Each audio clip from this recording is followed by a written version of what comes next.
Definitely think the fans will be a little bit juiced up for the Iowa State weekend. I think it always is, especially even when we go there. I think their fans are extremely juiced up, so I know our fans will definitely bring it. 2 safeties and a field goal. That's all it took 1 week ago for the Iowa Hawkeyes to start the 2022 campaign 1-0.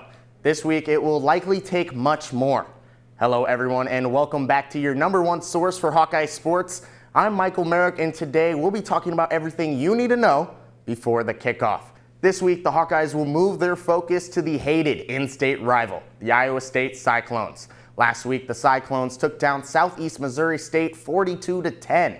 Iowa State's new quarterback Hunter Dekkers had quite a game, throwing as many touchdowns as he did incompletions. Iowa's stout defense will have their hands full this weekend as they get ready for their battle in Kinnick Stadium.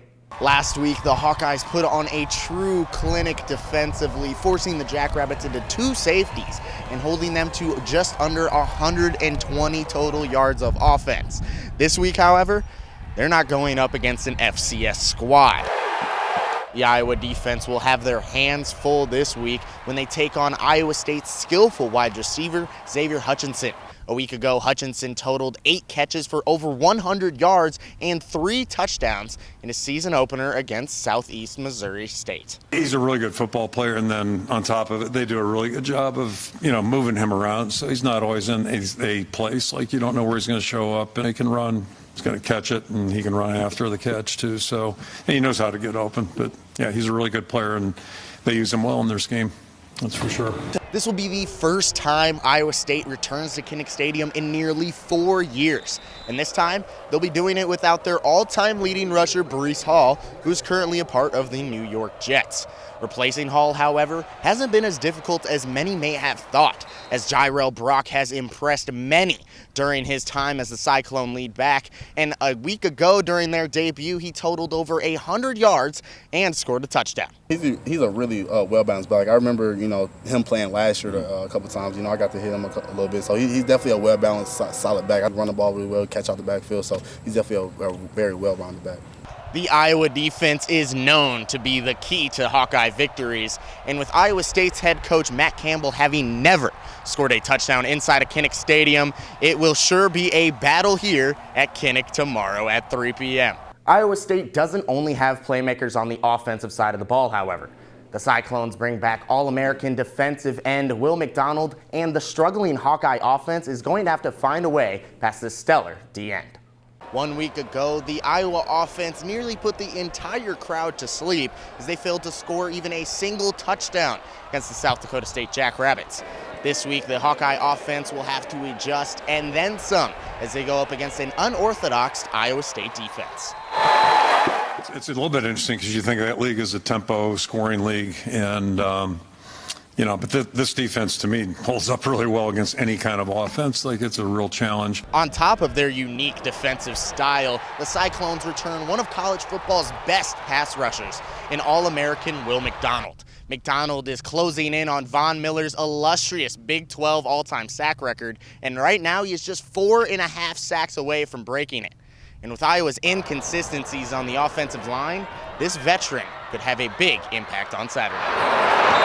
Probably an illustration of why their program's good, because with every year you've seen him take another step, and I thought he was a far better player a year ago than he was a year before that, and he was good 2 years ago as well. We didn't play him, but saw him on tape, so he was good. Whatever year that would have been, 20, I guess, right? But boy, last year, this guy was playing, and he's playing even better now, which you'd expect. He's just a really good football player, very sound, and also very, very explosive. Now let's bring in Daily Iowan pregame editor Austin Hanson. Austin, we've talked about some star Cyclones like Hutchinson, Brock, and McDonald. Who else should the Hawkeyes keep their eye on? I think it's kind of weird this week, actually, but when you think about Iowa, you definitely think defense and special teams this season. So one guy that everybody should keep their eye out for this week is Jace Gilbert. He's a freshman for Iowa State, and he punts and kicks, so he handles both for them.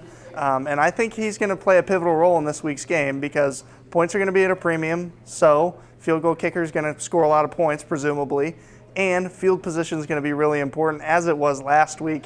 I suspect a punting battle between him and Torrey Taylor, Iowa's punter. Obviously, Taylor's got a lot more experience being a junior than Gilbert does, and I would assume Taylor will out-punt him this Saturday, but we'll see. I think Jace Gilbert is somebody that's kind of under the radar for Iowa and Cyclone fans, and he really needs to have some attention on him because he'll make or break the game for the Hawkeyes and the Cyclones on Saturday.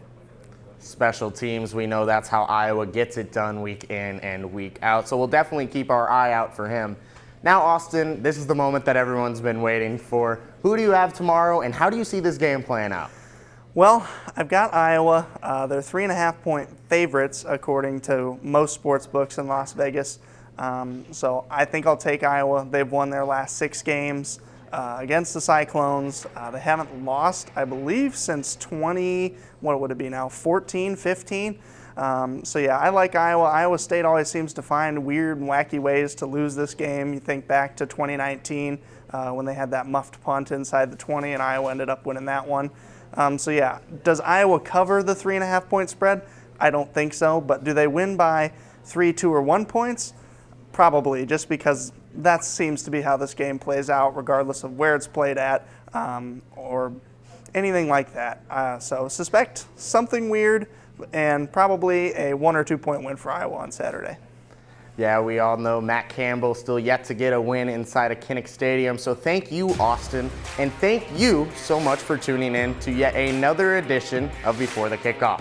For more information on all things Hawkeye sports, be sure to check out the Daily Iowan YouTube channel, where Hawkeye content is posted throughout the week. And from the University of Iowa, I'm Michael Merrick. Have a wonderful weekend of football, everyone.